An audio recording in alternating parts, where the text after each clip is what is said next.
الحمدللہ رب العالمین والصلاة والسلام علی سید المرسلین اما بعد فاعوذ باللہ من الشیطان الرجیم بسم اللہ الرحمن الرحیم الصلاة والسلام علیک یا رسول اللہ وعلی آلک واصحابک یا حبیب اللہ الصلاة والسلام علیک یا نبی اللہ وعلی آلک واصحابک یا نور اللہ۔ فیضان قرآن کے سلسلے میں حاضر ہیں اور آج سورۃ البینہ سے قرآن پاک کا درس سنیں گے۔ سورۃ البینہ جمہور مفسرین کے نزدیک مدینہ منورہ میں نازل ہوئی۔ اس میں 1 رکوع اور 8 آیتیں ہیں۔ ارشاد ہوتا ہے بسم اللہ الرحمن الرحیم لم یکن الذین کفروا من اہل الکتاب والمشرکین منفکین حتی تأتیہم البینہ۔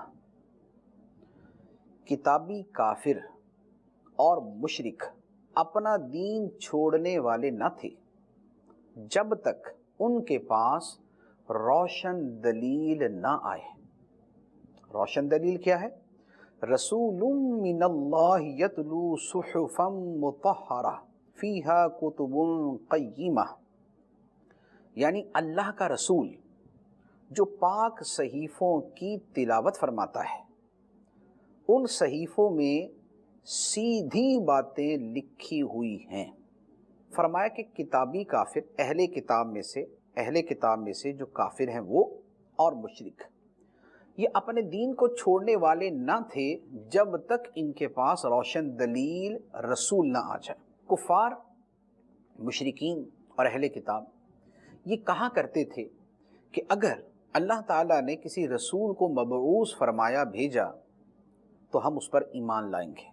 خاص طور پہ اہل کتاب کے درمیان تو یہ بات بڑی معروف تھی کہ اللہ کے آخری اور سب سے افضل رسول تشریف لانے والے ہیں، جب وہ آئیں گے تو ہم ان کو مانیں گے، ان پر ایمان لائیں گے۔ تو اسی اعتبار سے فرمایا گیا کہ نبی پاک علیہ الصلاۃ والسلام کے آنے سے پہلے اہل کتاب کا بھی یہی ذہن تھا اور مشرکوں کا بھی یہی ذہن تھا کہ اگر اللہ کا رسول آیا تو ہم ان پر ایمان لائیں گے۔ اور وہ رسول کون ہے؟ جو اللہ کی پاک کتاب کی تلاوت فرماتا ہے، جس پاک کتاب کے اندر بڑی پاکیزہ، مضبوط اور سیدھی صاف باتیں لکھی ہوئی ہیں۔ لیکن جب وہ رسول تشریف لائے تو کیا ہوا؟ فرمایا وَمَا تَفَرَّقَ الَّذِينَ أُوتُوا الْكِتَابَ إِلَّا مِن بَعْدِ مَا جَاءَتْهُمُ الْبَيِّنَةُ، اور جن لوگوں کو کتاب دی گئی تو انہوں نے آپس میں تفرقہ نہ ڈالا مگر اس کے بعد کہ وہ روشن دلیل ان کے پاس آ چکی تھی۔ فرمایا کہ پہلے تو کتابی لوگ یہ کہتے تھے کہ اگر ہمارے پاس اللہ کا رسول آیا تو ہم اس پر ایمان لائیں گے، لیکن جب وہ رسول ان کے پاس تشریف لے آئے اور ان کے بارے میں کتابیوں کو علم بھی ہو گیا کہ یہی وہ نبی ہیں جن کے بارے میں ہماری کتابوں میں لکھا ہوا ہے، یہ سب معلوم ہونے کے باوجود آپس میں اختلاف کرنے لگے۔ کسی نے مانا اور اکثریت یہ کہنے لگی نہیں نہیں جی ہم اس رسول کو نہیں مانیں گے۔ وجہ کیا تھی؟ وجہ یہ تھی کہ یہودی اور عیسائی یہ سمجھتے تھے کہ جو نیا رسول آئے گا وہ بنی اسرائیل میں سے آئے گا، کیونکہ بنی اسرائیل ہی سے رسول چلتے آ رہے تھے پہلے۔ اب یہ آگے حضرت اسماعیل علیہ السلام کی اولاد سے، تو بجائے بنی اسرائیل کے بنی اسماعیل میں آ گئے تو انہوں نے حسد کی وجہ سے انکار کر دیا کہ ہم نہیں مانتے، اور اب انہوں نے سیدھا انکار کر دیا کہ بھئی ہمیں یہ کہا گیا تھا کہ تم نے جو ہے نا کسی نئے رسول پر ایمان نہیں لانا، تم نے بس موسیٰ علیہ السلام اور عیسیٰ علیہ السلام بس انہی کو ماننا ہے۔ تو اب کسی نے کوئی بات کہی، کسی نے کوئی بات کہی۔ اللہ تعالیٰ فرماتا ہے وَمَا أُمِرُوا إِلَّا لِيَعْبُدُوا اللَّهَ مُخْلِصِينَ لَهُ الدِّينَ حُنَفَاءَ وَيُقِيمُوا الصَّلَاةَ وَيُؤْتُوا الزَّكَاةَ وَذَلِكَ الدِّينُ الْقَيِّمَةُ، اور ان لوگوں کو تو یہی حکم ہوا کہ اللہ کی عبادت کریں اسی کے لیے دین کو خالص کرتے ہوئے، ہر باطل سے جدا ہو کر، اور نماز قائم کریں اور زکوٰۃ دیں، اور یہ سیدھا دین ہے۔ فرمایا کہ یہ لوگ کہ جو پہلے تو کتاب اللہ پہ عمل کرنے کے دعوے دار تھے، لیکن رسول کے تشریف لانے کے بعد انہوں نے ماننے سے انکار کر دیا، ان سب کو حکم یہ تھا کہ یہ خدا کی عبادت کریں اسی کے لیے دین کو خالص کر کے، اس طور پر کہ خدا جو فرمائے گا اس کو مانیں گے، جو اسلام کا سچا پیغام ہوگا اس کو مانیں گے، جو نبی اللہ بھیجے گا اس پر ایمان لائیں گے۔ لیکن انہوں نے تو اپنی مرضی اور اپنی خواہش کو اختیار کر لی، بجائے اس کے کہ دین خالص اللہ کے لیے کر دیتے، انہوں نے دین کے اندر اپنی خواہشات اور اپنی تحریفات کو شامل کر دیا اور نبی پاک علیہ السلام کو ماننے سے انکار کر دیا۔ انہیں حکم یہی تھا کہ اسلام اللہ کی طرف سے جس نبی کے ذریعے بھی آئے گا یہ اسے مانیں گے اور ہر باطل سے جدا ہو کے خدا کے لیے خالص ہو جائیں گے، خواہ وہ باطل کفر کی صورت میں ہے، وہ شرک کی صورت میں ہے، وہ انکار آخرت کی صورت میں ہے، یا وہ انکار نبوت کی صورت میں ہے۔ تو ان کا کام تو یہ تھا کہ حق کے لیے یکسو ہو جاتے، خالصتاً اس کی طرف متوجہ ہو جاتے اور نماز قائم کرتے، زکوٰۃ دیتے، لیکن انہوں نے ایسا نہیں کیا۔ اب آگے فرمایا ان الذین کفروا من اہل الکتاب والمشرکین فی نار جہنم خالدین فیہا اولئک ہم شر البریہ، بے شک اہل کتاب میں سے جو کافر ہوئے وہ اور مشرک سب جہنم کی آگ میں ہیں، ہمیشہ اس میں رہیں گے، وہی تمام مخلوق میں سب سے بدتر ہیں۔ مشرک اور اہل کتاب میں سے جو کافر ہیں وہ جہنم میں رہیں گے، ہمیشہ اس میں رہیں گے، اور یہ تمام مخلوق سے بدتر ہیں۔ بہت سی باتیں بیان کرنے کی یہاں پر ہو سکتی ہیں۔ اہل کتاب میں سے کافر، اس کا مطلب یہ ہو کہ سارے اہل کتاب کافر نہیں۔ کس معنی میں؟ اس معنی میں کہ اہل کتاب میں بہت سے لوگ وہ بھی تھے کہ جو نبی پاک علیہ السلام پر ایمان لے آئے، تو سابقہ اہل کتاب میں سے تھے، اب نبی پاک علیہ السلام پر ایمان لے آئے، لہٰذا ان کے اوپر تو حکم نہیں۔ اسی طرح اہل کتاب نبی پاک علیہ السلام کی تشریف آوری سے پہلے جب تک اپنے رسول کی حقیقی تعلیمات پر تھے تب بھی ٹھیک تھے، پھر اپنے رسولوں کے زمانے میں جب ان پہ سچا ایمان رکھتے تھے تب بھی ٹھیک تھے۔ تو لہٰذا آل ٹو آل اہل کتاب کو کافر نہیں کہا جا سکتا۔ موسیٰ علیہ السلام کے زمانے میں، عیسیٰ علیہ السلام کے زمانے میں جو ان کے ماننے والے تھے، ان کے بعد جو ان کے ماننے والے تھے، نبی پاک علیہ السلام کے تشریف لانے، اعلان نبوت سے پہلے، آپ کا پیغام پہنچنے سے پہلے جو اپنے نبیوں کو ماننے والے تھے سب ٹھیک تھے، جو ان کی صحیح تعلیمات پہ عمل کرتے تھے سب اہل ایمان تھے۔ لیکن جب سرکار علیہ السلام آ گئے، آپ کا پیغام ان تک پہنچ گیا، اب جو نبی پاک علیہ السلام کو نہ مانے وہ اس کی بخشش نہیں ہے، اس کی نجات نہیں، کیونکہ نبی پاک علیہ السلام پر ایمان رکھنا فرض عین ہے، فرض عین ہے۔ آپ پر ایمان نہیں تو بھلے سارے کے سارے دیگر نبیوں پر ایمان ہو، خدا کی بارگاہ میں معتبر نہیں۔ جب نبی پاک علیہ السلام تشریف لے آئے، آپ نے اعلان نبوت کر دیا، اب آپ پر ایمان لانا ضروری ہو گیا۔ اور ان سب کے بارے میں فرمایا کہ یہ مخلوق میں سب سے بدتر ہیں، مشرک بھی اور کفار بھی۔ یہ اسلام کا فرمان ہے۔ یہ جو صلح کلیت اور لبرلز کے نام کے اوپر جو ہے وہ نہیں جناب، ہر مذہب والے بخشے جائیں گے، ہر مذہب میں جو انسانیت کی خدمت کرتے ہیں وہ بخشے جائیں گے، بڑے اچھے لوگ ہیں۔ اللہ تعالیٰ نے جو فرما دیا ہمارا اس پر ایمان ہے۔ دنیاوی اعتبار سے بہت سارے مواقع کے اوپر ہم ہر جگہ جو ہے وہ سختی کرنے کے پابند نہیں ہیں، لیکن یہ نہیں ہے کہ ایمان جو ہے وہ بالکل ایک چھوٹی معمولی سی چیز ہو جائے کہ جناب کوئی مان لے تو مان لے، نہیں مانے تو بھی کوئی مسئلہ نہیں ہے۔ ایسا نہیں ہے، ایسا نہیں ہے۔ ایمان بہت بنیادی چیز ہے، بہت بنیادی چیز ہے، اور ایمان کی بڑی عظمت ہے۔ آگے اللہ تبارک و تعالیٰ ارشاد فرماتا ہے ان الذین آمنوا وعملوا الصالحات اولئک هم خیر البریہ، بے شک جو ایمان لائے اور انہوں نے اچھے کام کیے وہی تمام مخلوق میں سب سے بہتر ہے۔ جو ایمان والے ہیں اور اچھے عمل کرنے والے ہیں وہ مخلوق میں سب سے بہتر ہے۔ ایمان والے ہیں، اچھے عمل نہیں کرتے، وہ اپنے ایمان کی وجہ سے کم از کم تمام کفار سے اچھے، کہ ایمان کی دولت کی وجہ سے وہ تمام کفار سے اچھے ہیں۔ پھر اس کے بعد ایمان والوں میں، جو ایمان والے بھی اور اچھے عمل کرنے والے ہیں، وہ پھر مخلوق میں سب سے اچھے ہیں، حتیٰ کہ جو صالحین ہیں وہ عامہ ملائکہ یعنی عام فرشتوں سے بھی افضل ہے. ایک ہے خواص فرشتے، رسول، فرشتوں میں جو رسول ہیں ان سے افضل نہیں ہو سکتے جو صالحین ہیں. ہاں اللہ کے نبی رسول جو ہیں یہ فرشتوں کے سرداروں سے بھی افضل ہے. تو یہ ایک تفصیل ہے. لیکن جو ایمان والے اور اچھے عمل کرنے والے ہیں اللہ تعالیٰ فرماتا ہے مخلوق میں سب سے بہتر ہے. ان کی جزا کیا ہے؟ فرمایا جزاؤہم عند ربہم جنات عدن تجری من تحتها الانہار خالدین فیہا ابدا رضی اللہ عنہم ورضوا عنہ ذالک لمن خشی ربہ. ان کا صلہ بدلہ ان کے رب کے پاس بسنے کے باغات ہیں جن کے نیچے نہریں بہتی ہیں، ان میں ہمیشہ رہیں گے. اللہ ان سے راضی ہوا اور وہ اللہ سے راضی ہوئے. یہ صلہ اس کے لیے ہے جو اپنے رب سے ڈرے. جو ایمان والے ہیں، اچھے عمل کرنے والے ہیں، ان کا بدلہ جنت ہے، عدن کے باغات ہیں، ہمیشہ رہنے کے باغات ہیں، نہریں جاری ہیں، ہمیشہ ہمیشہ جنت میں رہیں گے.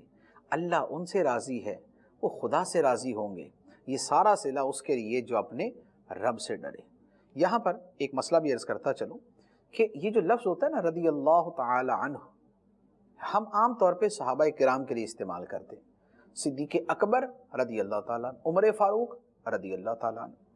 لیکن یہ ضروری نہیں ہے کہ صحابی کے ساتھ ہی استعمال کیا جائے، کسی اور کے ساتھ نہیں استعمال کر سکتے، ایسا نہیں. اگر کسی ولی کے ساتھ بھی یہ لفظ استعمال کر لے تو جائز ہے.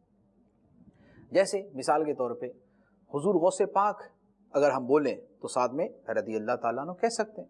سرکار غوث پاک رضی اللہ تعالیٰ عنہ، امام اعظم رضی اللہ تعالیٰ عنہ، یہ رضی اللہ تعالیٰ عنہ کہہ سکتے ہیں، یہ جائز ہے. اور یہ اسی آیت سے ثابت ہے کیونکہ اللہ تعالیٰ نے فرمایا رضی اللہ عنہم ورضوا عنہ. تو یہ جو رضی اللہ عنہم ہے یہ کس کے لیے؟ فرمایا ذالک لمن خشی ربہ، جو اپنے رب سے ڈرے. یہ نہیں فرمایا یہ صحابہ کے لیے، فرمایا جو اپنے رب سے ڈرے. لہذا جو بھی اپنے رب سے ڈرتا ہے، اور ولی بنتا ہی بندہ تب ہے جب خدا سے ڈرے، نیک اور صالح آدمی تبھی کہلاتا جب خدا سے ڈرے. تو جو خدا سے ڈرے قرآن فرماتا ہے کہ اس کے لیے ہے رضی اللہ عنہ. لہذا رضی اللہ تعالیٰ عنہ کا جو لفظ ہے یہ صحابہ کرام کے علاوہ بھی جو نیک صالحین ہیں، اولیاء کرام ہیں، صوفیاء عظام ہیں، ان کے لیے استعمال ہو سکتا ہے. عوام کو اصل میں پتہ نہیں ہوتا تو اس لیے ان کو شبہ ہو جاتا ہے یار پتہ نہیں صحابی ہیں، جبکہ ایسی بات نہیں. علماء کے درمیان یہ معروف ہے، علماء جانتے ہیں کہ رضی اللہ تعالیٰ عنہ کا لفظ غیر صحابی کے لیے بھی استعمال ہو سکتا ہے. اس کے بعد سورہ زلزال ہے. زلزال ایک قول یہ ہے کہ مکہ مکرمہ میں نازل ہوئی اور ایک یہ ہے کہ مدینہ منورہ میں نازل ہوئی. اس میں 1 رکوع اور 8 آیتیں. اور یہ سورہ زلزال بڑی فضیلت والی سورت ہے. آپ اس کی فضیلت سنیں آپ کو حیرت ہوگی. قل هو اللہ شریف کی کیا فضیلت ہے؟ 1 مرتبہ قل هو اللہ پڑھیں تو 1/3 قرآن کے برابر ہے. 1 مرتبہ قل هو اللہ شریف پڑھیں تو 1/3 کے برابر ہے، یعنی 3 مرتبہ قل هو اللہ شریف پڑھیں تو 1 قرآن کے برابر. سورہ زلزال وہ سورت ہے کہ 1 مرتبہ پڑھے آدھے قرآن کے برابر ہے. یعنی سورہ زلزال 2 مرتبہ پڑھیں گے تو پورے قرآن کے برابر ثواب ملے گا. قل هو اللہ شریف 3 مرتبہ پڑھیں گے تو پورے قرآن کے برابر، زلزال 2 مرتبہ پڑھیں گے تو پورے قرآن کے برابر ثواب. تو یہ اس قدر فضیلت والی صورت ہے، اس کو بھی پڑھنے کے اندر اس کو یاد کرنا چاہیے، اس کو پڑھنا چاہیے. ارشاد ہوتا ہے بسم اللہ الرحمن الرحیم اذا زلزلت الارض زلزالها واخرجت الارض اثقالها وقال الانسان ما لها. جب زمین تھر تھرا دی جائے گی جیسا اس کا تھر تھرانا طے ہے، اور زمین اپنے بوجھ باہر پھینک دے گی، اور آدمی کہے گا اسے کیا ہوا، اسے کیا ہوا. زمین تھر تھرا دی جائے گی. قیامت جو ہے نا، قیامت یہ ایک زلزلہ آئے گا، ایک زلزلہ ہے، زمین تھر تھرائے گی. اور یہ لفظ بھی زلزلہ ہی ہے، اذا زلزلت الارض زلزالها. تو یہ لفظ زلزلہ اسی سے بنا. زمین اپنے بوجھ باہر پھینک دے گی، سارے مردے باہر، سب مردے باہر. اور انسان زمین سے باہر نکل کے دیکھے گا، ارے یہ تو ساری مخلوق باہر آ گئی، سارے آدم علیہ السلام سے لے کر قیامت تک جتنے انسان سب باہر. تو لوگ کہیں گے ما لہا، ارے اس سے کیا ہوا، زمین کو کیا ہوا؟ اللہ تعالیٰ فرماتا ہے کیا ہوا؟ یومئذ تحدث اخبارہا بان ربک اوحی لہا، اس دن زمین اپنی خبریں بتائے گی، اس لیے کہ تمہارے رب نے اسے حکم بھیجا ہے۔ یہ جو سب انسان باہر آ گئے قبروں سے، کیوں آئے؟ زمین نے خبریں دینی، زمین بتائے گی میرے اوپر، یہاں زمین کا ہر ٹکڑا بتائے گا۔ مثال کے طور پہ ایک آدمی ہے جس کا نام جو ہے وہ خالد ہے، خالد نے میرے اوپر نماز پڑھی، اگلا ٹکڑا کہے گا میرے اوپر اس نے تلاوت کی، اگلا ٹکڑا کہے گا میرے اوپر اس نے درود پاک پڑھا، اگلا ٹکڑا کہے گا میرے اوپر اس نے ذکر کیا، میرے اوپر غریب کی مدد کی، میرے اوپر ماں باپ کی خدمت کی۔ یہ زمین کے ٹکڑے بتائیں گے۔ اور اگر گناہ کیا تو زمین کا وہ ٹکڑا بولے گا میرے اوپر اس نے بدکاری کی تھی، بدنگاہی کی تھی، اس نے ظلم کیا تھا، اس نے یتیم کا حق مارا تھا، میرے اوپر کھڑے ہو کے رشوت لیتا تھا، کرپشن کی تھی، مال کھایا تھا، غصب کیا تھا، قتل کیا تھا، ظلم کیا تھا، جو جو عمل کیا ہوا ہوگا زمین بتائے گی۔ تو یہ ہے قیامت کا منظر۔ آگے اللہ تعالیٰ فرماتا ہے یومئذ یصدر الناس اشتاتا لیروا اعمالہم، اس دن لوگ مختلف حالتوں میں لوٹیں گے تاکہ انہیں ان کے اعمال دکھائے جائیں۔ کئی راہوں سے ہو کر، کوئی دائیں طرف سے جنت میں جائے گا، کوئی بائیں طرف سے جہنم میں جائے گا، لوگ قیامت کے میدان کی طرف لوٹیں گے تاکہ ان کو ان کے اعمال دکھائے جائیں، اعمال دکھائے جائیں۔ پھر کیا ہوگا؟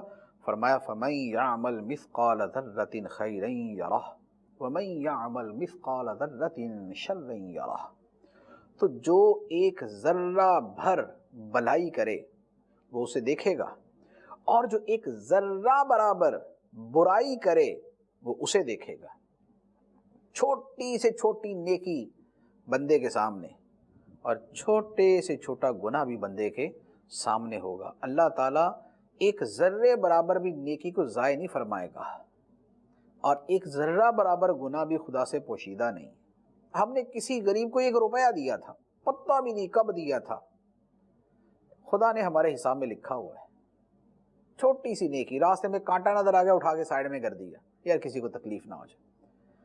معمولی معمولی لوگوں کا ہم نے خیال کیا، ہم نے گاڑی وہاں نہیں کھڑی کی جہاں لوگوں کو پریشانی ہو، اور اس طرح کے ہزاروں کام۔ ہمارا ایک ایک عمل جو ہے وہ لکھا ہوا ہوگا۔ اسی طرح گناہ، چھوٹے سے چھوٹا گناہ جسے ہم نے سمجھا ہی کچھ نہیں، ایسے ہی جاتے جاتے کسی کے ہاتھ لگا دیا، ہم نے اس کو سمجھا ہی کچھ نہیں، چھوٹا سا جملہ بول دیا، ہم نے اسے سمجھا ہی کچھ نہیں، غلط تھا تو لکھا ہوا ہے، اور قیامت کے دن بندہ اسے دیکھے گا۔ اللہ تعالیٰ کرے کہ ہمارے نامہ اعمال کے اندر نیکیاں ہی نکلیں، توبہ کر کے ہم اپنے گناہوں سے بچ جائیں اور پھر گناہوں سے بچے ہی رہیں۔ اس کے بعد سورہ العادیات ہے۔ سورہ عادیات ایک قول کے مطابق مکے میں اور ایک قول کے مطابق مدینہ منورہ میں نازل ہوئی۔ اس میں 1 رکوع اور 11 آیتیں ہیں۔ مجاہدین کے ان گھوڑوں کو عادیات کہتے ہیں جنہیں وہ دشمن کا پیچھا کرنے کے لیے تیزی سے دوڑاتے ہیں۔ ارشاد ہوتا ہے بسم اللہ الرحمن الرحیم وَالْعَادِيَاتِ ضَبْحًا فَالْمُورِيَاتِ قَدْحًا، ان گھوڑوں کی قسم جو ہانپتے ہوئے دوڑتے ہیں، پھر سم مار کر پتھروں سے چنگاریاں نکالنے والوں کی۔ فَالْمُغِيرَاتِ صُبْحًا فَأَثَرْنَ بِهِ نَقْعًا فَوَسَطْنَ بِهِ جَمْعًا، پھر صبح کے وقت غارت کر دینے والوں کی، پھر اس وقت غبار اڑاتے ہیں، پھر اسی وقت دشمن کے لشکر میں گھس جاتے ہیں۔ اللہ تعالیٰ کو مجاہدین کے گھوڑے بھی اتنے پسند ہیں، ان کا دوڑنا خدا کو پسند، ان کا دشمنوں کے مجمع میں گھس جانا خدا کو پسند، ان کا زمین پہ چل کے غبار اڑانا خدا کو پسند، ان کا زمین پہ سم مار کر چنگاریاں اڑانا بھی خدا کو پسند۔ کیوں؟ اس لیے کہ مجاہد جب گھر سے نکلتا ہے تو اپنی جان کا نذرانہ پیش کرنے نکلتا ہے، پتہ نہیں ہوتا زندہ واپس آئے گا یا نہیں، ہو سکتا ہے نہ آئے، جان چلی جائے، تو جو بندہ خدا کی خاطر جان دینے کے لیے نکلا ہوا ہے، اللہ تعالیٰ کا وہ بندہ بھی پسند ہے، جس سواری پہ وہ سوارا وہ سواری بھی پسند ہے، اس سواری کے چلنے سے جو گرد اڑتی ہے خدا کو وہ بھی پسند ہے۔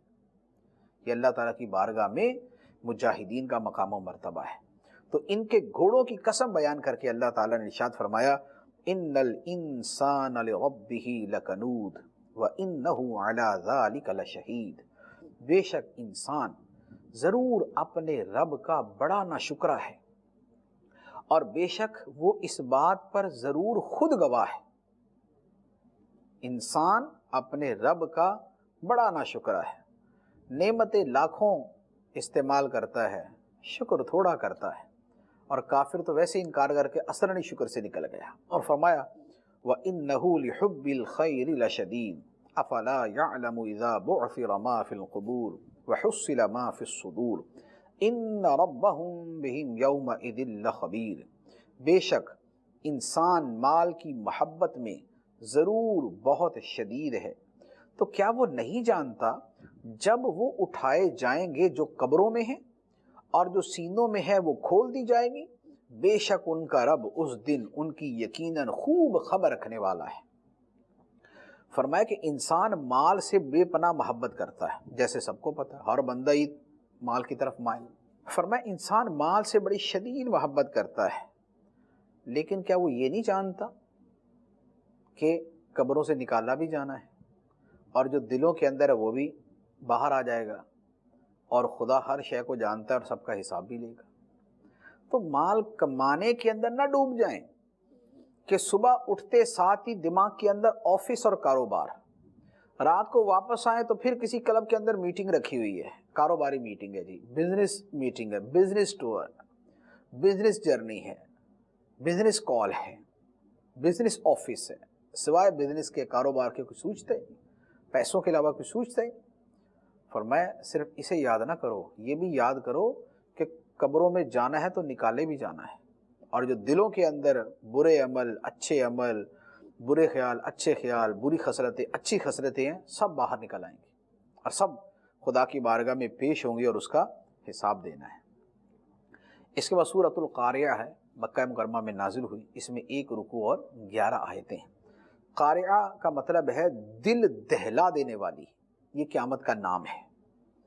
ارشاد ہوتا ہے بسم اللہ الرحمن الرحیم القارعۃ ما القارعۃ وما ادراک ما القارعۃ، وہ دل دہلا دینے والی کیا ہے اور تجھے کیا معلوم کہ وہ دل دہلا دینے والی کیا ہے۔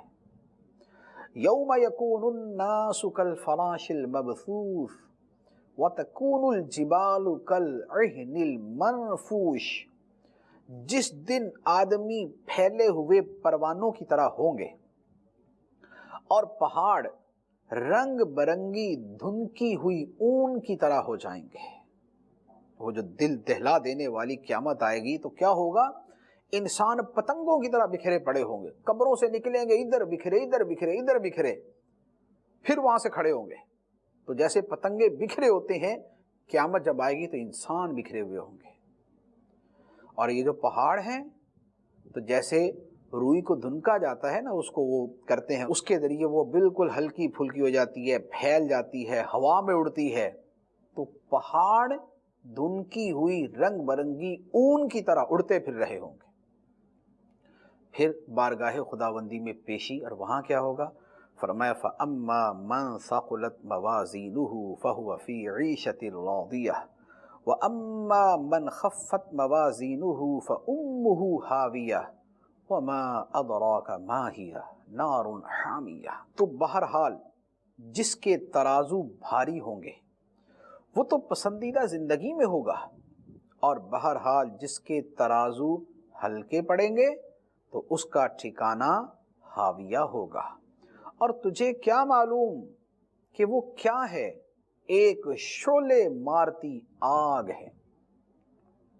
یہ قیامت کے دن جو اعمال کا وزن ہوگا یہ اس کا بیان ہے۔ نیکیاں زیادہ تو فرمایا ٹھکانہ جنت، عیشت راضیہ، من مانتی چین میں ہوگا، من مانتے عیش میں ہوگا، پسندیدہ زندگی میں ہوگا، نیکیاں زیادہ۔ اور اگر گناہ زیادہ اور نیکیوں کا پلڑا ہلکا ہو گیا تو فرمایا کہ پھر اس کا ٹھکانہ جہنم ہے. اور تجھے کیا معلوم کہ وہ ہے کیا، وہ حاویہ کیا ہے؟ فرمایا شعلے مارتی آگ ہے، شعلے مارتی آگ ہے. مسلمان جنت میں، کافر کا نیکیاں جو ہیں اس کا تو وزن ہی کوئی نہیں، وہ جہنم میں. جن کافروں کو خدا نے جلد جہنم میں بھیجنا ہے ان کو تو ان کے اعمال کا وزن کیے بغیر ہی جہنم میں ڈال دے گا، اور جن کو تھوڑا سا دیر سے بھیجنا ہے ان کے اعمال کا وزن کیا جائے گا. اسی طرح مسلمانوں میں جس کی نیکیوں کا پلڑا بھاری ہو گیا وہ جنت میں، اور جس کی نیکیوں کا پلڑا ہلکا ہو گیا اس کے لیے فیصلہ جہنم کا ہے. اب وہاں اگر خدا کی رحمت خاص کوئی ہو گئی، یا اللہ کے حبیب علیہ الصلوۃ والسلام کی شفاعت ہو گئی، یا اولیاء کرام کی شفاعت نصیب ہو گئی، پھر تو بچت کی صورت ہے. ورنہ برائیاں زیادہ اور نیکیاں کم ہوئیں تو پھر جہنم کا فیصلہ اور جہنم کا استحقاق ہے. اس کے بعد سورہ تکاثر ہے. سورہ تکاثر مکہ مکرمہ میں نازل ہوئی، اس میں 1 رکوع اور 8 آیتیں ہیں. تکاثر کا معنی ہے مال، اولاد اور خادموں کی کثرت پر فخر کرنا، اتنا مال، اتنا پیسہ، اتنے خادم. سورہ تکاثر کی بھی بڑی فضیلت ہے. حدیث مبارک میں نبی پاک علیہ الصلوۃ والسلام نے سورہ تکاثر کو 1000 آیتوں کے برابر قرار دیا. جو سورہ تکاثر پڑھے اسے 1000 آیتوں کے پڑھنے کا ثواب ملتا ہے.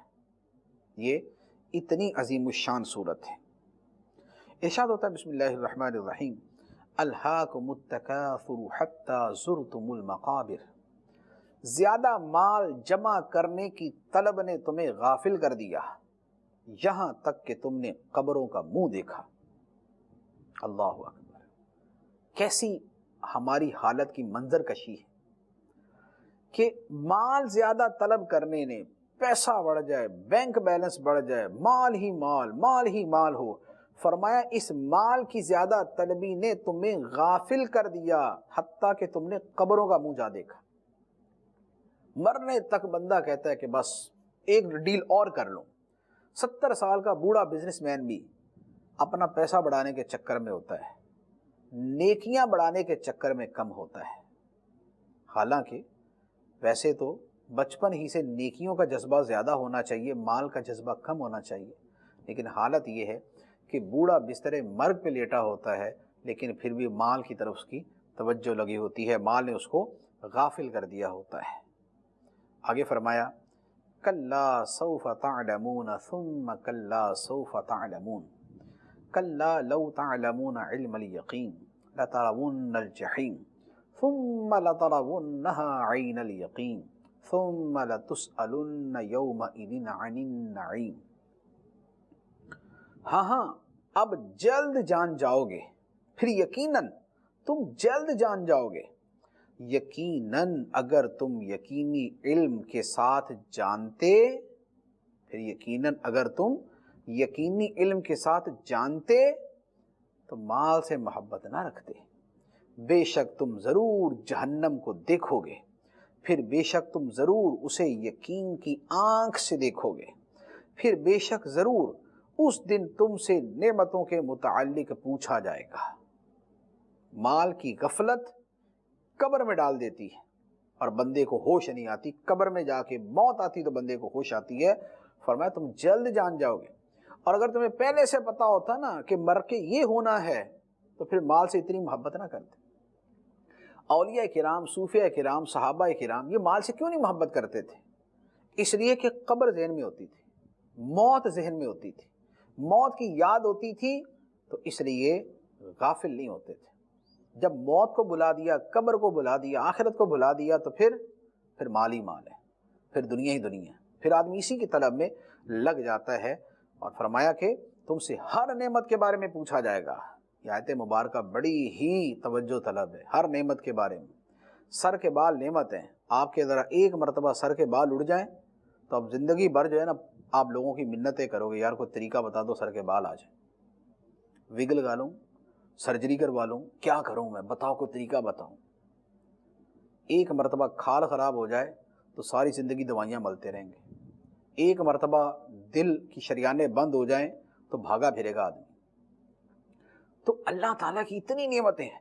صحت بہت بڑی نعمت، صحت بہت بڑی نعمت، دولت بہت بڑی نعمت. یہ جو کھاتے پیتے ہیں، کھانا نہ ملے تو بندہ مرے، کھانے میں دال بھی مل جائے تو خدا کی نعمت ہے. جس دن دال بھی نہ ملے اس دن پتہ چلتا ہے کہ کھانے کی نعمت کیا ہوتی. پھر بندہ کہتا ہے یار دال ہی دے دو.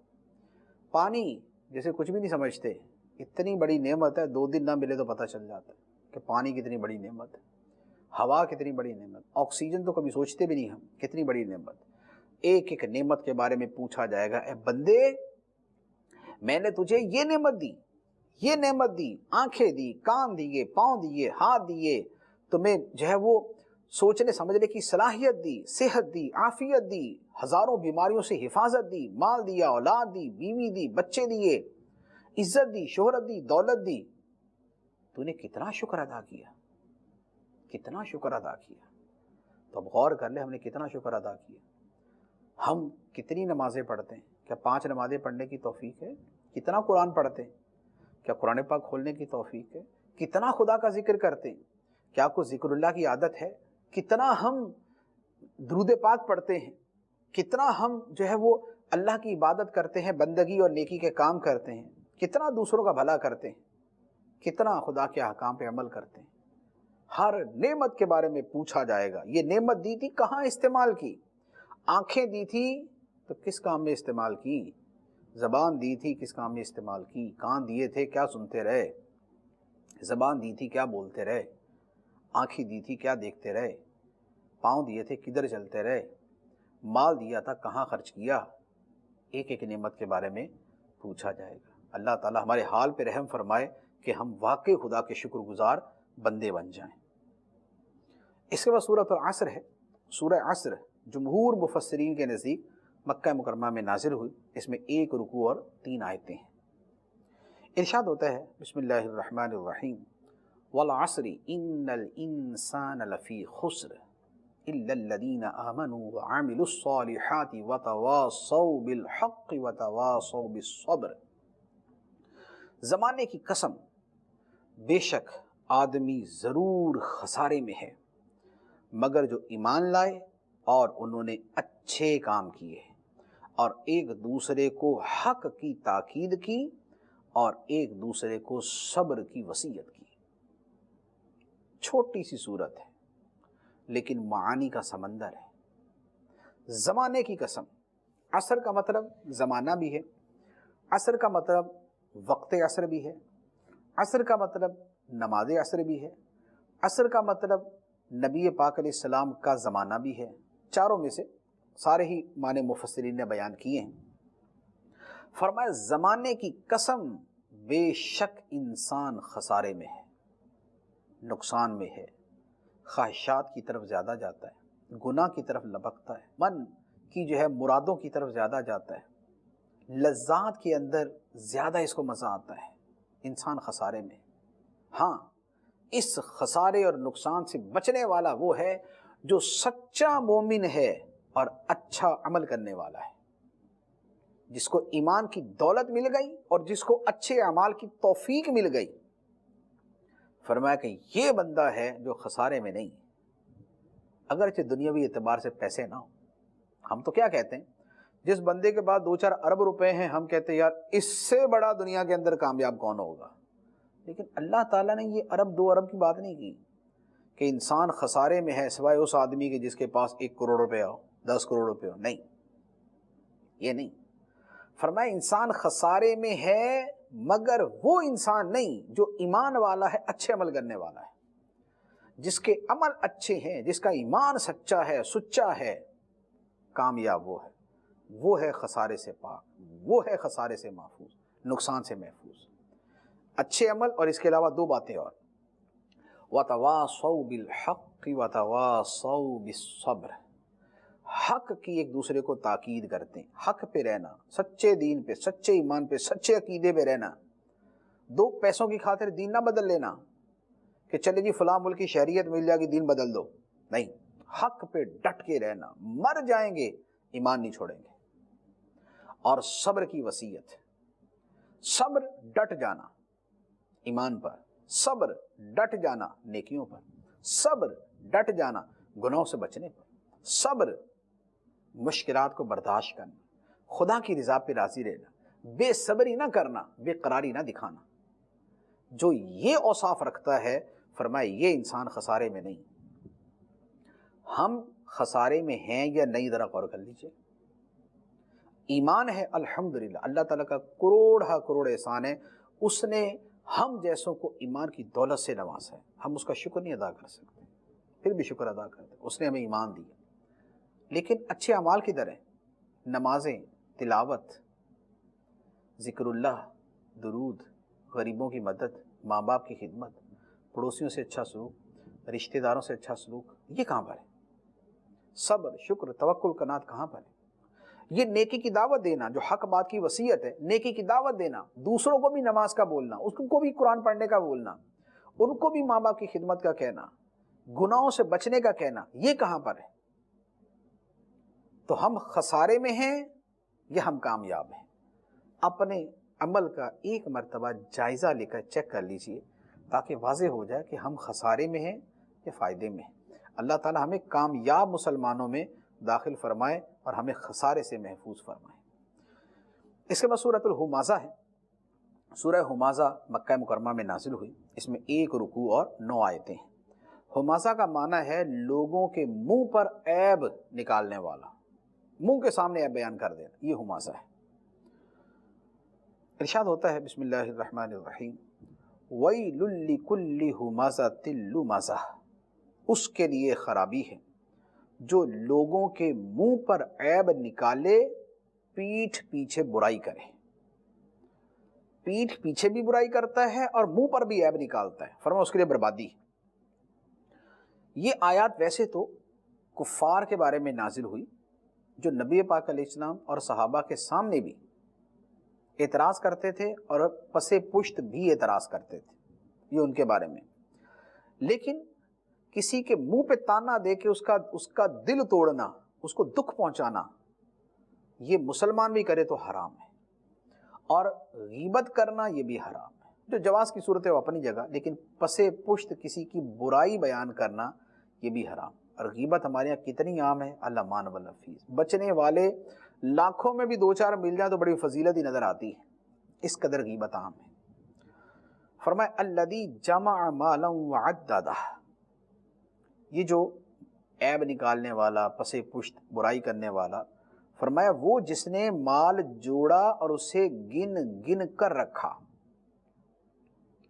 مال جوڑا، گن گن کے رکھا، کتنا ہو گیا؟ ₹1,00,000، ٹھیک ہے، اب کتنا ہو گیا؟ ₹1,00,00,000، اچھا۔ گھروں کے اندر جمع کیا ہوا سونے کی بوریاں نکلتی ہیں، پیسوں سے بھرے ہوئے ٹرنک نکلتے ہیں، کرنسی نوٹوں کے بڑے بڑے بیگز اور بریف کیسز نکلتے ہیں، جمع کیا اور گن گن کے رکھا، اب کتنا ہو گیا؟ کہاں لے کے جانا؟ قبر کے اندر ساتھ ہی دفن کر دیجئے گا کہ بھئی یہ مر گیا، سونا بہت زیادہ پیچھے چھوڑ گیا، سمجھ نہیں آ رہی، اس کے ذرا سرہانے رکھ دیجئے، اس کو سونے کا کفن پہنا دو، اس کے پاؤں کے اندر سونے کا کنگن پہنا دو، جو اس نے دنیا کے اندر جمع کر کے کرپشن کے ذریعے، حرام خوری کے ذریعے جمع کیے ہوئے تھے نا، یہ اس کو پہناؤ، اس کو حلال ہے تو اس کے حقوق ادا کیے تو اعتراض نہیں، حلال کسی نے کھربوں روپیہ بھی کمایا اس پہ کوئی کلام نہیں، لیکن حرام کسی نے 1 روپیہ بھی کمایا اس پہ کلام ہے۔ تو یہ دولت لوٹ کر، کھا کر، غریبوں کا خون چوس کر، زمینوں پلاٹوں پہ قبضے کر کے، بھتے اور جو ہے ماہانہ منتھلی وصول کر کے، یہ جو سونے کے جو ہے وہ کنگنوں کے ڈھیر لگائے ہوئے، اس کی قبر کے اندر ڈال دو، اس کو خدا انہی کے ذریعے داغے گا کہ مال جمع کیا تھا، گن گن کے رکھتا تھا، حرام کھاتا تھا، غریبوں کا خون چوس لیا، ملک تباہ ہو گیا، علاقہ تباہ ہو گیا، غریب بھوکے مر گئے، نہ علاج، نہ تعلیم، نہ صحت، نہ بیچاروں کو سہولت، اور ان کے گھر کے اندر سونے کے بیگ ہیں، سونے کے جناب وہ ذخیرے ہیں، کرنسی نوٹوں کے ان کے گھر میں ڈھیر لگے ہوئے، مال جمع کیا اور گن گن کے رکھا۔ بربادی ہے ایسے لوگوں کے لیے، قرآن فرماتا ہے بربادی ہے ایسے لوگوں کے لیے۔ فرمائے یحسب ان مالہ اخلد کلا لینبذن فی الحطمہ وما ادراک ما الحطمہ نار اللہ الموقدہ التی تطلع علی الافئدہ انہا علیہم مؤصدہ فی عمد ممددہ۔ وہ سمجھتا ہے کہ اس کا مال اسے دنیا میں ہمیشہ رکھے گا، ہرگز نہیں، وہ ضرور چورا چورا کر دینے والی میں پھینکا جائے گا۔ اور تجھے کیا معلوم کہ وہ چورا چورا کر دینے والی کیا ہے؟ وہ اللہ کی بھڑکائی ہوئی آگ ہے جو دلوں پہ چڑھ جائے گی، بے شک وہ ان پر بند کر دی جائے گی لمبے لمبے ستونوں میں۔ یہ ہے مال جمع کرنے کا مزہ کہ چورا چورا کر دینے والی آگ کے اندر بندے کو پھینکا جائے گا۔ خدا کی بھڑکائی ہوئی آگ ہے، دلوں پہ چڑھ جاتی ہے، بند کر دی جائے گی ان کے اوپر لمبے لمبے ستونوں میں۔ سب سے اس کا اصل شکار تو کفار ہیں، لیکن جو مسلمان بھی حرام کا عادی اور کرپشن اور چوری اور غصب کا عادی ہے، اس کا حال بھی اچھا نہیں۔ اس کے بعد سورہ فیل ہے۔ سورہ فیل مکہ مکرمہ میں نازل ہوئی، اس میں 1 رکوع اور 5 آیتیں ہیں۔ عربی زبان میں ہاتھی کو فیل کہتے ہیں، اور اس میں چونکہ ابرہا اور اس کے ہاتھیوں کا تذکرہ ہے، اس مناسبت سے اس کا نام سورہ فیل ہے۔ فرمائے الم تر کیف فعل ربک باصحاب الفیل الم یجعل کیدہم فی تضلیل وارسل علیہم طیرا ابابیل ترمیہم بحجارۃ من سجیل فجعلہم کعصف مأکول۔ اے حبیب، کیا تم نے نہ دیکھا کہ تمہارے رب نے ان ہاتھی والوں کا کیا حال کیا؟ کیا اللہ نے ان کے مکر و فریب کو تباہی میں نہ ڈالا اور ان پر فوج در فوج پرندے بھیجے جو انہیں کنکر کے پتھروں سے مارتے تھے تو انہیں جانوروں کے کھائے ہوئے بھوسے کی طرح کر دیا۔ اصحاب فیل، ابرہا نام کا ایک بادشاہ تھا جس نے یمن کے اندر خانہ کعبہ کی طرح ایک گھر بنایا کہ جیسے لوگ مکے جاتے ہیں، خانہ کعبہ جاتے ہیں، تو میرے پاس بھی آنا شروع ہو جائیں، یمن میں بھی آئیں۔ عرب کے اندر ایک بندے کو بڑا غصہ آیا کہ یہ کیا جہالت ہے، خانہ کعبہ خدا کا گھر ہے، یہ خود ہی کالے پتھر لگا کے بیٹھ گیا کہ جناب میں بھی بنا لیا، میں نے بھی۔ وہ گیا، اس نے جا کے اس جعلی جو اس نے گھر بنایا تھا اس میں پخانہ کر دیا۔ ابرہا کو پتہ چلا، غصے کے مارے پاگل ہو گیا، کہنے لگا کس نے کیا؟ پتہ چلا اہل عرب نے کیا۔ کہنے لگا میں ان کی ایسی تیسی کر دوں گا، ان کا کعبہ گرا دوں گا، ان کے بندے مار دوں گا۔ لشکر لے کے آیا، ہاتھیوں کا لشکر۔ مکہ مکرمہ سے کچھ فاصلے پہ وادی محصر، عرفہ سے منی مزدلفہ کے سائیڈ پہ ہے یہ، وہاں پر پہنچا۔ وہاں پر آ کے اس نے اہل مکہ کو پیغام دیا۔ حضرت عبد المطلب نے کہا کہ بھائی خدا کا گھر ہے، خدا ہی حفاظت کرے گا، یہ بادشاہ سے تو ہم لڑنے سے رہے، خدا کا گھر ہے، خود ہی دیکھے گا۔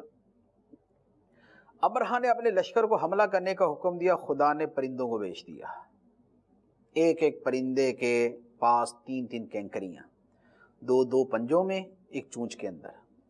وہ کینکریاں پھینکتے، جس بندے اور ہاتھی پر کینکری آتی اس کا سر چیرتی، بدن پھاڑتی، ہاتھی کو پھاڑتے ہوئے زمین پہ پہنچ جاتی، سب مر گئے۔ ابرہا بدترین موت مرا، بدترین موت مرا۔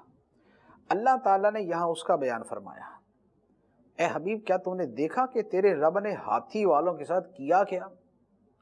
کیا ان کا مکر و فریب سارے کا سارا تباہی میں نہ ڈال دیا؟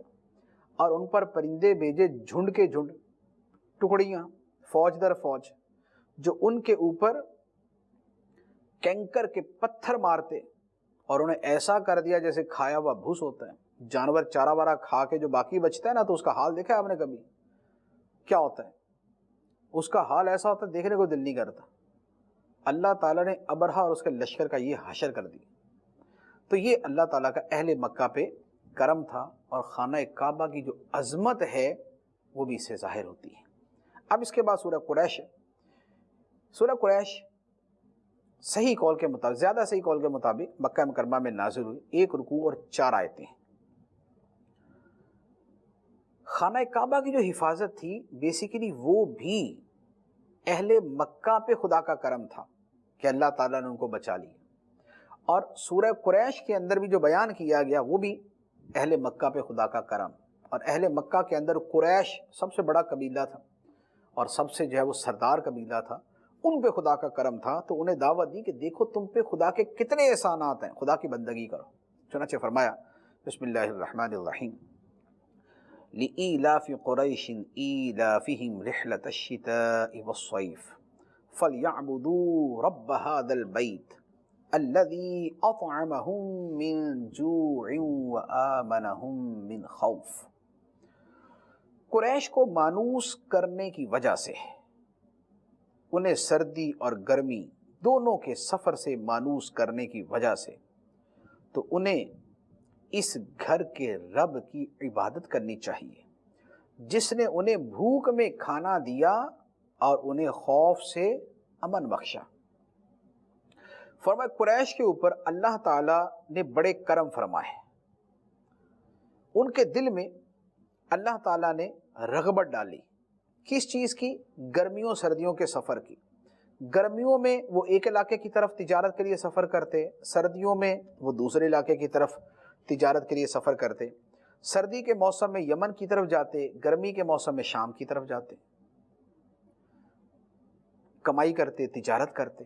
تو فرمایا کہ اللہ تعالیٰ کا ان پہ اتنا کرم ہے کہ ان کو یہ سفر کے مواقع دیے، سفر کی رغبت ان کے دل میں ڈالی، ان کو پیسہ ملتا ہے، کاروبار ملتا ہے، تو انہیں چاہیے کہ اس خانہ کعبہ جو بیت اللہ ہے اس کے رب کی عبادت کریں، بیت اللہ کے رب کی، اللہ کی عبادت کریں جس خدا نے بھوک میں کھانا دیا اور خوف سے امن دیا۔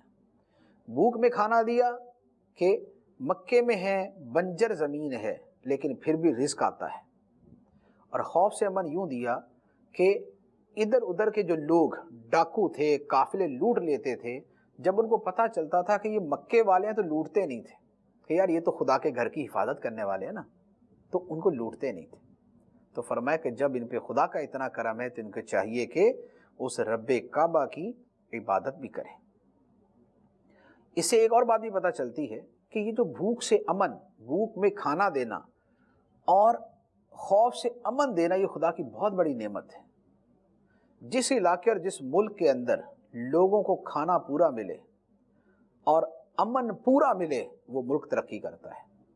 ایک ملک پیسہ بہت ہو لیکن اگر وہاں امن و امان نہ ہو تو ملک تباہ ہو جاتا ہے۔ کئی ممالک ایسے ہیں سونے کے ذخائر ہیں لیکن امن و امان نہیں ہے تو وہ ملک چین میں نہیں۔ اسی طرح جن ملکوں میں قحط پڑ جاتا ہے، صومالیہ ہے، سوڈان ہے، وہاں کا جو حال ہے وہ بھی دیکھنے والا ہے۔ تو اللہ تعالیٰ رزق دے اور امن دے، یہ بہت بڑی نعمت ہے، اور جس نے کسی ملک کو بہتر کرنا ہو وہ ان کے روزگار کا، رزق کا اور امن و امان کا انتظام کر دے، ملک خوشحال ہو جاتا ہے، ملک خوشحال ہو جاتا ہے۔ اس کے بعد سورہ ماعون ہے۔ سورہ ماعون مکہ مکرمہ میں نازل ہوئی، اور اس کے بارے میں ہے کہ آدھی صورت عاص بن وائل کے بارے میں مکے میں نازل ہوئی، اور آدھی صورت رئیس المنافقین کے بارے میں مدینہ منورہ میں نازل ہوئی۔ یہ ایک قول ہے، اس میں 1 رکوع اور 7 آیتیں ہیں۔ ارشاد ہوتا ہے بسم اللہ الرحمن الرحیم ارأیت الذی یکذب بالدین فذلک الذی یدع الیتیم ولا یحض علی طعام المسکین۔ کیا تم نے اس شخص کو دیکھا جو دین کو جھٹلاتا ہے، پھر وہ ایسا ہے جو یتیم کو دھکے دیتا ہے اور مسکین کو کھانا دینے کی ترغیب نہیں دیتا۔ 3 وصف: قیامت کو جھٹلاتا ہے، یتیم کو دھکے دیتا ہے اور مسکین کو کھلانے کی ترغیب نہیں دیتا۔ یہ اللہ تعالیٰ نے مذمت کے طور پہ بیان کیا۔ کس کے بارے میں؟ بہت ساری روایتیں ہیں، عاص بن وائل کے بارے میں، ولید بن مغیرہ کے بارے میں، ابو جہل کے بارے میں، متعدد اقوال ہیں، لیکن جو بھی یہ کرنے والا ہے وہ مذموم ہے۔ جو قیامت کو جھٹلائے بے خوفی پیدا ہوگی، یتیم کو دھکے دیتا ہے، معاذ اللہ یتیم کو دھکے دیتا ہے، حالانکہ یتیم کا حق اتنا بیان کیا گیا، نبی پاک علیہ السلام نے فرمایا کہ جو یتیم کی پرورش کرنے والا، یتیم کی کفالت کرے گا کہ بیچارہ خرچہ نہیں ہے، کون اس کا گزارا کرے گا، جو یتیم کی کفالت کرے گا وہ اور میں جنت میں یوں ہوں گے جیسے 2 انگلیاں ملی ہوئی ہیں نا، سرکار علیہ السلام نے انگلیاں ملا کے فرمایا فرمایا کہ یتیم کی کفالت کرنے والا اور میں جنت میں یوں ہوں گے. بتائیے. اور جو یتیم پہ ظلم کرے، اس کا مال کھا جائے، فرمایا جہنم کی آگ اپنے پیٹ میں بھرتا ہے. یہ قرآن کی آیت ہے. اور مسکین کو کھانا دینا، مسکین کو کھانا دینا، کھانا کھلانا بڑی فضیلت کا کام ہے. نبی پاک علیہ السلام نے ایک مرتبہ فرمایا کہ اے عائشہ، مسکینوں سے محبت کرو، انہیں قریب رکھو کہ اللہ تعالیٰ قیامت میں تمہیں قریب کر دے. جو مسکین کو اپنے قریب کرتا ہے، اس کے ساتھ اچھا معاملہ فرماتا ہے، اللہ تعالیٰ اس قریب کرنے والے کو اپنے قریب کر لیتا ہے. خدا کا قرب ملتا ہے غریبوں کی مدد کرنے میں، خدا کا قرب ملتا ہے مسکینوں کی مدد کرنے میں، کھانا کھلانے کے میں.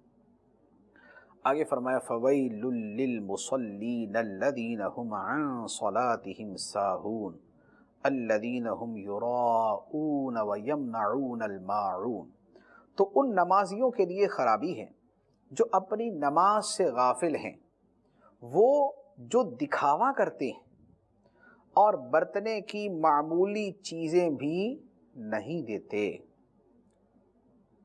ان نمازیوں کے لیے خرابی ہے جو نماز کو بھلائے بیٹھے ہیں. جیسے منافق لوگ تھے، لوگ سامنے آتے تو پڑھ لیتے تھے، لوگ نہیں ہوتے تو نہیں پڑھتے تھے. دکھاوے کے لیے پڑھتے تھے، بس دکھاوا کرتے تھے، ریاکاری کرتے تھے. عبادت کے ذریعے دنیاوی عزت کی طلب کرنا اور یہ کہ لوگ مجھے نمازی سمجھیں، یہ ریاکاری ہے. اور نماز سے غفلت کی بہت ساری صورتیں جیسے مسلمانوں کے اندر بھی عام ہیں کہ کچھ تو وہ ہیں جو نمازوں کو بالکل ہی بھولے ہوئے، پڑھتے ہی نہیں. کچھ وہ ہیں 2-4 مرتبہ پڑھ بھی لی، چھوڑ بھی دی. رمضان میں پڑھ لی، بقیہ سال چھوڑ دی. جمعہ پڑھ لیا، باقی نمازیں چھوڑ دی. یہ سب وہ ہیں جو نماز سے غافل ہیں.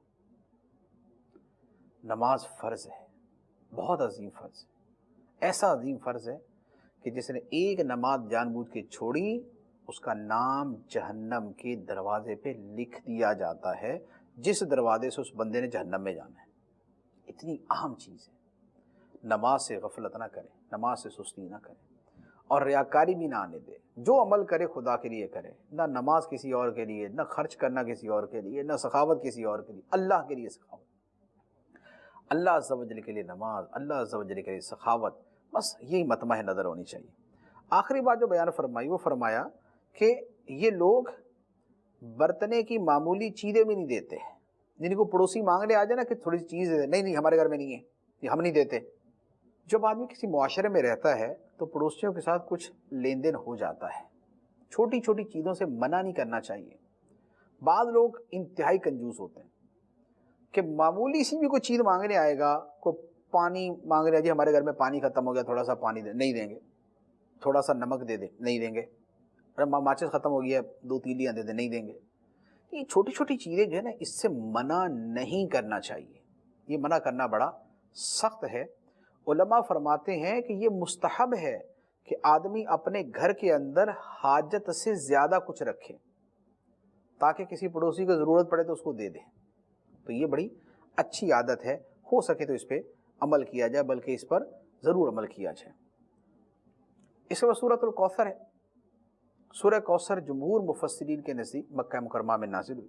اس میں 1 رکوع اور 3 آیتیں ہیں. فرمایا بسم اللہ الرحمن الرحیم انا اعطیناک الکوثر فصل لربک وانحر ان شانئک هو الابتر. اے محبوب، بے شک ہم نے تمہیں بے شمار خوبیاں عطا فرمائیں، تو تم اپنے رب کے لیے نماز پڑھو اور قربانی دو. بے شک جو تمہارا دشمن ہے وہی ہر خیر سے محروم ہے. نبی پاک علیہ السلام اللہ تعالیٰ نے کوثر عطا فرمائے. شان نزول یہ ہے کہ نبی پاک علیہ السلام کے ایک شہزادے کا جب انتقال ہوا تو کافروں نے مذاق اڑایا اور کہا کہ محمد کی نسل ختم ہو گئی. معاذ اللہ، معاذ اللہ. ابتر کہتے ہیں جس کی نسل منقطع ہو جائے. اللہ تعالیٰ نے اپنے حبیب علیہ السلام کی تسلی کے لیے یہ آیات نازل فرمائیں اور فرمایا کہ اے محبوب، ہم نے تو تمہیں کوثر عطا فرمایا ہے. کوثر کیا؟ بے شمار خوبیاں، بے شمار فضائل، بے شمار برکتیں. حوض کوثر، امت کی کثرت، آل اولاد، اہل بیت، حسن حسین، سب نسل. اے محبوب، ہم نے آپ کو عطا فرمائی ہے قیامت میں حوض کوثر، مقام محمود، یہ سب کچھ آپ کے پاس ہے، آپ کو کمی نہیں ہے کسی چیز کی، آپ کو کمی نہیں ہے کسی چیز کی۔ ہاں یہ جو آپ کے دشمن ہے، ان شانیہ کا هو الابتر، بے شک یہ جو تمہارا دشمن ہے اسی کی نسل منقطع ہے۔ آج دیکھ لیں دنیا میں سادات آپ کو مشرق سے مغرب تک ملیں گے، اور سادات کون ہے؟ حضور کی نسل ہے، حضور کی اولاد ہے۔ سادات کرام پوری دنیا میں ملیں گے، کیا ابو جہل کی اولاد ملے گی آپ کو؟ ابو لہب کی اولاد ملے گی آپ کو؟ کیا آپ کو اس طرح کے یہ عاص بن وائل کافر ان لوگوں کی اولاد ملے گی؟ کوئی بولے گا میں ابو جہل کی اولاد ہوں؟ نہیں۔ تو حضور کی جو نسل پاک ہے، تیری نسل پاک میں ہے بچہ بچہ نور کا، تو ہے عین نور، تیرا سب گھرانہ نور کا۔ اس سادات کرام تو پوری دنیا میں ملیں گے، لیکن حضور کے دشمن کی نسل آپ کو کہیں نہیں ملے گی۔ تو یہ ہے اللہ تبارک و تعالیٰ کے اپنے حبیب علیہ السلام پہ کرم۔ اس کے بعد سورۃ الکافرون ہے، مکہ مکرمہ میں نازل ہوئی، 1 رکوع اور 6 آیتیں ہیں۔ اس سورہ مبارکہ کی فضیلت یہ ہے کہ قرآن پاک کے 1/4 حصے کے برابر تلاوت کا اس کو پڑھنے کا ثواب ہے، یعنی جو 1 مرتبہ سورہ کافرون پڑھے گویا اس نے قرآن پاک کا 1/4 حصہ پڑھ لیا۔ ارشاد ہوتا ہے بسم اللہ الرحمن الرحیم، قل یا ایہا الکافرون لا اعبد ما تعبدون ولا انتم عابدون ما اعبد ولا انا عابد ما عبدتم ولا انتم عابدون ما اعبد لکم دینکم ولی دین۔ اے حبیب تم فرماؤ، اے کافرو میں ان کی عبادت نہیں کرتا جنہیں تم پوجتے ہو، اور تم اس کی عبادت کرنے والے نہیں جس کی میں عبادت کرتا ہوں، اور نہ میں اس کی عبادت کروں گا جسے تم نے پوجا، اور نہ تم اس کی عبادت کرنے والے ہو جس کی میں عبادت کرتا ہوں۔ تمہارے لیے تمہارا دین اور میرے لیے میرا دین ہے۔ اس سورہ مبارکہ کا شان نزول یہ ہے، کفار نے ایک مرتبہ نبی پاک علیہ الصلوۃ والسلام سے کہا کہ ہم صلح کر لیتے آپس میں، 1 سال ہم آپ کے خدا کی عبادت کریں گے اور 1 سال آپ ہمارے بتوں کی عبادت کیجیے گا۔ نبی پاک علیہ السلام نے فرمایا کہ میں خدا کی پناہ مانگتا ہوں کہ میں تمہارے بتوں کی عبادت کروں، شرک کروں۔ پھر انہوں نے کہا اچھا چلو ٹھیک ہے، آپ ہمارے بتوں کو ہاتھ لگا دیجئے، ہمارے بتوں کی تعظیم کے طور پہ ہاتھ لگا دیں گے تو ہم آپ کی تصدیق کریں گے اور آپ کے معبود کی عبادت کریں گے۔ اس پر نبی پاک علیہ السلام کو یہ فرمایا گیا کہ آپ ان کو کھل کے فرما دیں کہ یہ کبھی نہیں ہو سکتا، نہ میں نے کبھی تمہارے جھوٹے معبودوں کی عبادت کی ہے اور نہ کروں گا۔ تم نے خدا کی عبادت کرنی نہیں کرنی وہ تمہارا مسئلہ ہے، میرے لیے میرا دین، تمہارے لیے تمہارا دین، لیکن یہ کبھی نہیں ہو سکتا کہ دین کے اوپر کمپرومائز کیا جائے، دین میں مداہنت نہیں کی جا سکتی۔ یہ نہیں ہو سکتا کہ ہم بولے کہ چلے ٹھیک ہے تھوڑے سے فائدے کے لیے تھوڑا سا دین کے اندر نا کچھ رد و بدل کر ہی لیتے، نہیں، دین جیسا خدا نے نازل کیا ہے ایز اٹ از 100% اس کو ویسے ہی ماننا ہوگا اور ویسے ہی اس کے اوپر چلنا ہوگا۔ اس کے بعد سورۃ النصر ہے، یہ مدینہ منورہ میں نازل ہوئی، اس میں 1 رکوع اور 3 آیتیں ہیں۔ نصر کا مطلب ہوتا ہے مدد۔ فرمایا بسم اللہ الرحمن الرحیم، اذا جاء نصر اللہ والفتح وَرَأَيْتَ النَّاسَ يَدْخُلُونَ فِي دِينِ اللَّهِ أَفْوَاجًا فَسَبِّحْ بِحَمْدِ رَبِّكَ وَاسْتَغْفِرْهُ إِنَّهُ كَانَ تَوَّابًا۔ جب اللہ کی مدد اور فتح آئے گی اور تم لوگوں کو دیکھو کہ اللہ کے دین میں فوج در فوج داخل ہو رہے ہیں تو اپنے رب کی تعریف کرتے ہوئے اس کی پاکی بیان کرو اور اس سے بخشش چاہو، بے شک وہ بہت توبہ قبول کرنے والا ہے۔ یہ جو سورہ مبارکہ ہے یہ بالکل آخری صورتوں میں سے جو نبی پاک علیہ السلام کے دنیا سے تشریف لے جانے سے پہلے جو صورت نازل ہوئی اس میں بالکل آخری جو آیات ہیں یہ ان میں سے ہے۔ فرمایا کہ جب اللہ کی مدد اور فتح آئے اور تم لوگوں کو دیکھو کہ اللہ کے دین میں فوج در فوج داخل ہو رہے ہیں، فوج در فوج، مدد اور فتح، فتح سے مراد فتح مکہ اور دیگر فتوحات، تو جب دین کے دروازے ایسے لوگ اپنے لیے کھول لے کے اب فوجوں کی فوجیں مسلمان ہو رہی ہیں، تو اے حبیب اپنے رب کی تعریف کرتے ہوئے اس کی پاکی بیان کرو۔ یہ خدا کا کرم ہے کہ اس نے نبی پاک علیہ الصلوۃ والسلام کو اتنی عظیم کامیابی دی۔ لوگوں کی زندگیاں گزر جاتی ہیں، نسلیں گزر جاتی ہیں، کامیابی نہیں ملتی، لیکن سرکار دو عالم صلی اللہ علیہ وآلہ وسلم نے صرف 23 سال کے عرصے میں پورے عرب کو مسلمان کر دیا۔ یہ خدا کا خاص فضل تھا، تو فرمایا کہ اس کی تعریف کرتے ہوئے اس کی پاکی بیان کرو اور اس سے بخشش چاہو اپنی امت کے گناہوں کی۔ جب امت بڑھ جائے گی تو گناہ بھی کرے گی، تو فرمایا کہ ان کی بخشش کی اللہ تعالیٰ سے دعا بھی کرو۔ نبی پاک علیہ السلام کو استغفار کا اس میں فرمایا گیا، تو سرکار دو عالم صلی اللہ علیہ وآلہ وسلم کثرت سے استغفار کرتے تھے۔ روایات میں ہے، بخاری کی روایت ہے کہ روزانہ سرکار علیہ السلام 70 مرتبہ استغفار پڑھتے، اور ایک روایت میں 100 مرتبہ استغفار پڑھتے۔ استغفار کیا ہے؟ استغفر اللہ ربی، استغفر اللہ ربی، اور بھی بہت سارے الفاظ ہیں لیکن یہ بھی الفاظ ہیں۔ تو استغفار پڑھنا جو ہے یہ ایک بڑا اچھا عمل ہے، اس کو اپنے معمولات کے اندر شامل کرنا چاہیے۔ اس کے بعد سورہ لہب ہے، مکہ مکرمہ میں نازل ہوئی، 1 رکوع اور 5 آیتیں ہیں۔ نبی پاک علیہ السلام نے جب شروع اسلام میں کوہ صفا پہ چڑھ کے لوگوں کو اعلانیہ دعوت دی کہ اے لوگوں شرک سے بچو، اللہ کو ایک مانو، جب آپ نے لوگوں کو یہ دعوت دی تو ابو لہب نے آگے سے شیطانیت کی اور اس نے کہا کہ اے محمد تم تباہ ہو جاؤ، یہ ہمیں کہنے کے لیے جمع کیا۔ ابو لہب نے نبی پاک علیہ السلام کی گستاخی کی، آپ کے لیے سخت الفاظ استعمال کی، اور جو اس کی بیوی تھی وہ بھی پرلے درجے کی خبیث عورت تھی، وہ نبی پاک علیہ السلام کے راستے میں کانٹے بچھاتی تھی، اپنی گردن پہ لاد کے لے کے آتی تھی اور سرکار کے قدموں میں بچھاتی تھی تاکہ آپ کو تکلیف ہو، پاؤں لہو لہان ہو جائیں۔ اللہ تعالیٰ نے ابو لہب کی گستاخی اور اس کی بیوی کی جو شیطانیت تھی دونوں کا یہاں پر رد فرمایا۔ ارشاد فرمایا بسم اللہ الرحمن الرحیم، تبت یدا ابی لہب وتب ما اغنا عنہ مالہ وما کسب سیصلی نارا ذات لہب وامرأتہ حمالۃ الحطب فی جیدها حبل من مسد۔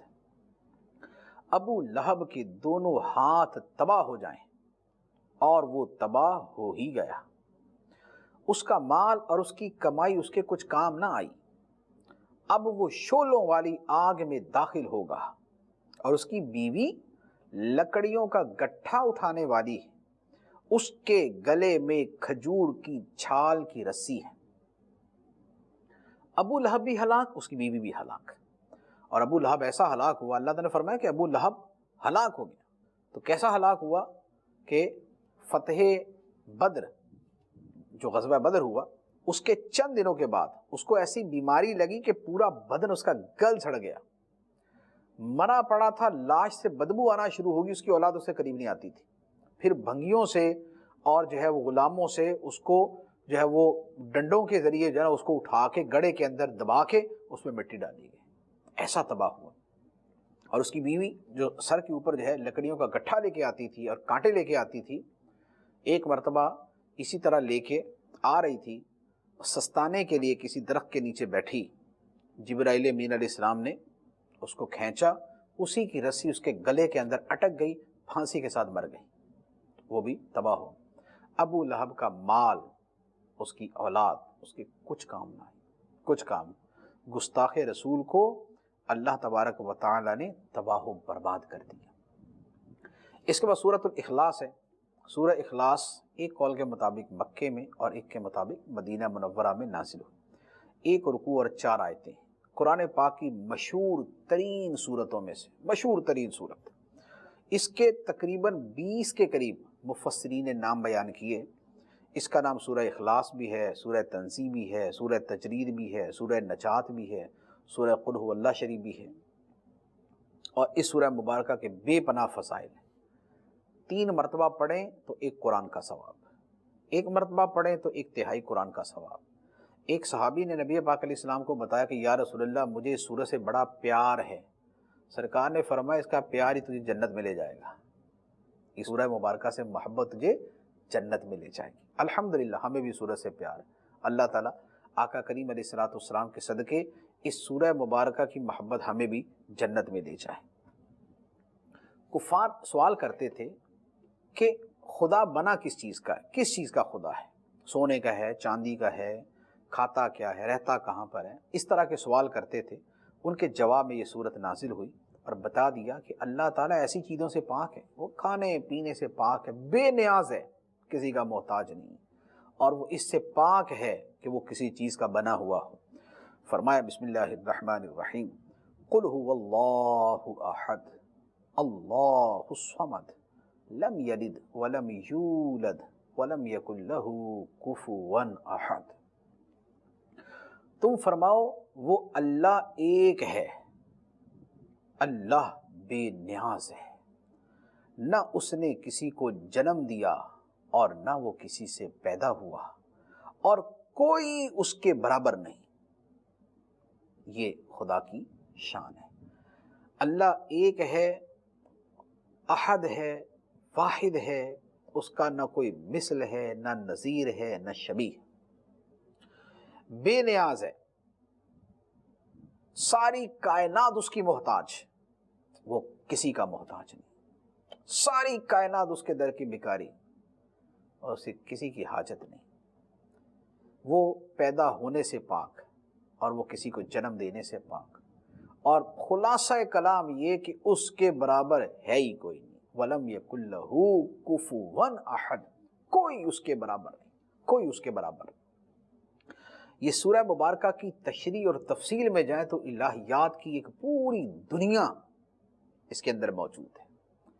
عقائد متعلقہ الہیات جو ہے وہ اس کے اندر بڑی تفصیل سے صوفیہ کرام نے اپنے انداز میں کی ہے، محدثین نے اپنے انداز میں کی، مفسرین نے اپنے انداز میں کی، متکلمین نے اپنے انداز میں کی ہے، اور حقیقت یہ ہے کہ اس کی پوری تفسیر بندہ کر ہی نہیں سکتا۔ خدا کی شانیں ہی ایسی ہیں کہ اس کی پوری شان بیان ہو ہی نہیں سکتی، پوری کیا اس کا کھربواں حصہ بھی کسی انسان کے بس میں نہیں ہے کہ بیان کر سکے۔ اس کے بعد سورۃ الفلق، ایک قول یہ کہ مدینہ منورہ میں نازل ہوئی اور زیادہ صحیح یہی ہے۔ اس میں 1 رکوع اور 5 آیتیں۔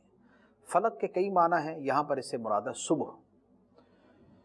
یہ سورہ مبارکہ جنات سے پناہ کے لیے، جادو سے بچنے کے لیے، نظر بد سے بچنے کے لیے بڑی مفید ہے، یہ بھی اور اس سے اگلی سورہ ناس بھی۔ اس کا شان نزول یہ ہے کہ ایک مرتبہ ایک یہودی اور اس کی بیٹیوں نے مل کر نبی پاک علیہ الصلوۃ والسلام پہ جادو کیا۔ اس جادو کا اثر سرکار دو عالم صلی اللہ علیہ وآلہ وسلم کی عقل اور دل پر نہ ہوا، جسم پر ہوا۔ پھر اللہ تعالیٰ نے وحی کے ذریعے آپ کو بتا دیا کہ اس یہودی نے جادو کیا ہے، اور جادو ایک پتلے پر کیا تھا۔ پتلا، اس میں 11 سوئیاں تھیں اور اس میں کچھ اور چیزیں ملا کے اس نے جادو کیا، اور وہ ایک کنویں کے اندر ایک پتھر کے نیچے دبایا ہوا تھا۔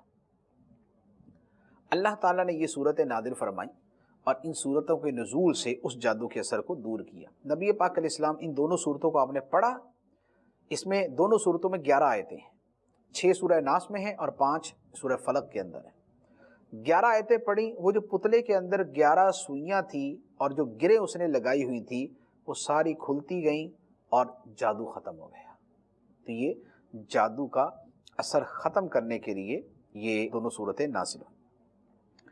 ارشاد ہوا بسم اللہ الرحمن الرحیم، قل اعوذ برب الفلق من شر ما خلق ومن شر غاسق اذا وقب ومن شر النفاثات في العقد ومن شر حاسد اذا حسد۔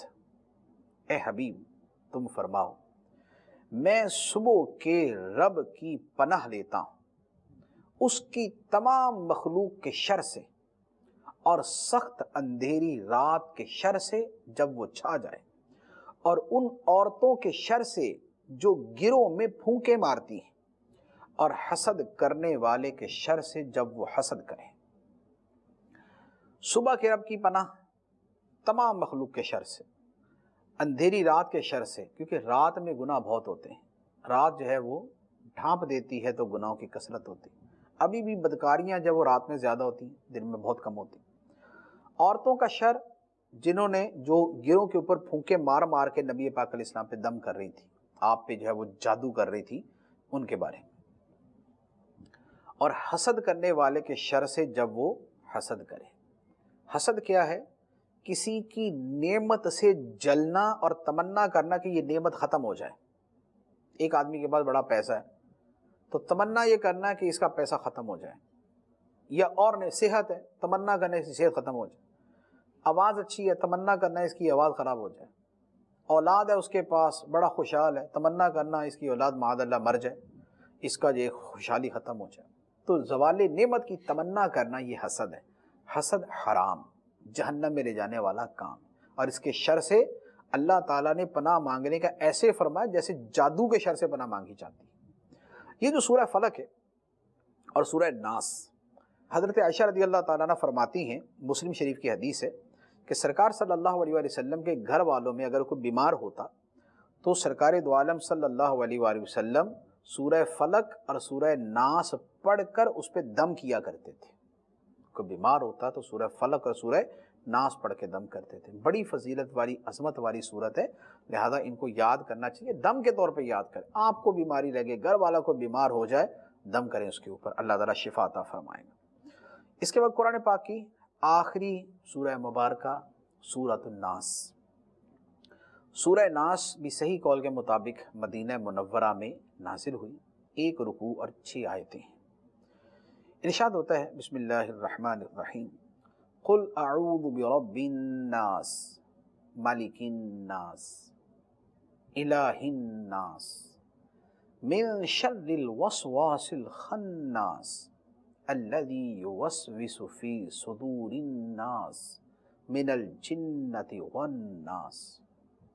تم کہو میں تمام لوگوں کے رب کی پناہ لیتا ہوں، تمام لوگوں کا بادشاہ، تمام لوگوں کا معبود، اس کی پناہ لیتا ہوں کس سے؟ بار بار وسوسے ڈالنے والے، چھپ جانے والے کے شر سے۔ وہ جو لوگوں کے دلوں میں وسوسے ڈالتا ہے، جنوں اور انسانوں میں سے۔ میں پناہ لیتا ہوں کس کی؟ لوگوں کے رب کی، تمام لوگوں کے بادشاہ کی، تمام لوگوں کے معبود کی، خدا کی۔ کس کے شر سے پناہ لیتا ہوں؟ جو بار بار وسوسے ڈالے، چھپ جائے، چھپ بھی جاتا ہے، وسوسے بھی ڈالتا ہے۔ یہ ہے کون؟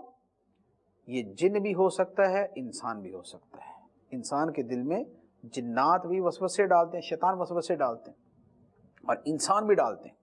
برے دوست، برے استاد، برے مقرر، برے علماء، بد عقیدہ، یہ بھی انسان کے دل میں وسوسے ڈالتے ہیں۔